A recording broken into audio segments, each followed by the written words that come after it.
So as far as American Airlines goes, we've had a few arrivals hit the runway and get into the gate in the last couple of hours, one of them from Dallas-Fort Worth. As far as other airlines go, we just saw a Spirit Airlines flight headed for Las Vegas, and they are well on their way west and to warmer weather, of course. But as for American Airlines passengers, more than 10,000 did not make it out of the Queen City today. The people who we spoke with just say they want the storm to pass. Airport snowplows and Delta Airlines jets braving the ice and snow, some of the only movement Charlotte Douglas Airport saw Sunday, with nearly every flight in and out canceled. I'm trying to get to Antarctica, but I guess Antarctica came to Charlotte. One passenger in particular was ready for the snow, just not on her layover.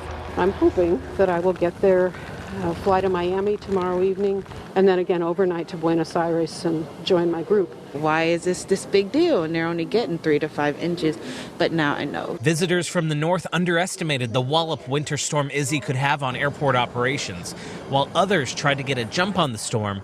That didn't help a group hoping to make it out of town for a convention. We actually came down last night. We beat the weather down, so we stayed in the hotel, so we only had like maybe a 5-minute drive here. I think the people that work here have been extremely friendly, and so it hasn't been all that bad, really. Weather won't be on the side of travelers overnight. Below freezing temperatures will have airfield operations busy treating the runways, clearing ice as Charlotte Douglas slowly flickers back to life. That gentleman who we spoke to there in the package, who was making his way to the convention, he was on that Spirit Airlines flight headed for Vegas. So good luck to him and the people traveling with them. But as for American Airlines, the largest operation here, many flights tried to make it to Charlotte today, and they were diverted to other cities kind of at the last minute. A good example of that was our Munich arrival that was coming back from Europe, and they decided to send that plane down to Miami because passengers would have a better chance to make it to their final destinations out of an American Airlines hub that currently had service, Morgan.